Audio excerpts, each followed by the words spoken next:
Today I want to speak to you about Doña Juanita Garcia.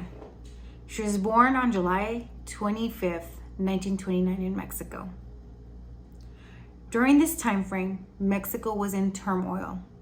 There was a major war going on between politicians and civilians, and this war had to do with Christianity. My great-grandparents decided that they wanted to baptize their child at the stake of them being persecuted and killed. Nonetheless, they placed their faith in God and went through with the baptism. My grandmother since then has been a faithful practitioner of the Catholic religion.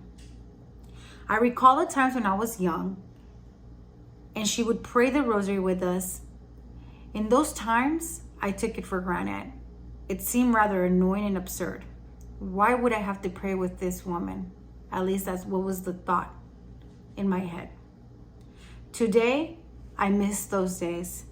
I wish I could still hear her pray the rosary, and I wish I could hear her sing her songs. My grandmother was a strong woman. She was very stern and very strict, but nonetheless, she had an elegance about her. When I visit her in her hometown, people who knew her when she was young would share stories of her and how beautiful and elegant she was.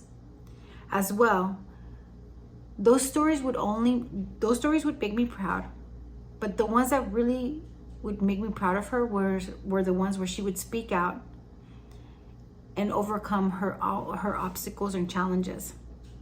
In a time when women were supposed to have their husband present and everything went by their husband's rules, my grandmother raised her children in a society where she was a single parent because my grandfather was here in the United States working. Being alone did not scare my grandmother. In fact, it seemed to drive her even more. She gathered the strength to sustain her family and increase my grandfather's wealth even when he was gone. When many thought that she would fail, she went to prove them wrong. She showed them that she was capable of that and much more. She never gave up, and even when the days seemed dark, she somehow seemed to make them shine. She always had the best face, and by that I literally mean the best face. My grandmother was a woman who took care of herself emotionally, spiritually, and even physically. I recall the first time she visited us in the United States. I was 9 years old. My grandmother shared with me a couple of her facial skin treatments, even before the beauty industry was that big. My grandmother was always cautious about her skin and how it would look. She never wanted us to have wrinkles on our face or eyes or anything of that sort. So she made sure to teach us and educate us of everything we had to do when it came to a beauty regimen. One of the funny memories I have of her is when she was teaching me how not to get wrinkles for laughing, because ladies are supposed to laugh a certain way. And this is one of the examples. My grandmother told us that in order for us to laugh as a lady, we would have to laugh as such. Without showing not a single wrinkle around her mouth.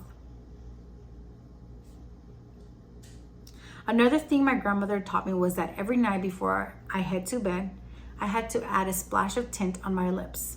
Red tint, that is. Because you never know if the man of your dreams will bring you a serenata, also known as a musical composition or performance delivered in honor of you by your significant other. This is usually played by mariachi. If you've never seen a serenata, you can always YouTube one. She always wanted us to look our best, even if we had to go to bed. My grandmother has taught me so much more. Even today, she continues to teach me to never give up. As a 92-year-old woman, she still tells me I should invest my money in different things, especially properties. She is truly a trailblazer in my eyes and a woman of valiant spirit. Thank you for teaching me everything. Grandma, I love you very much.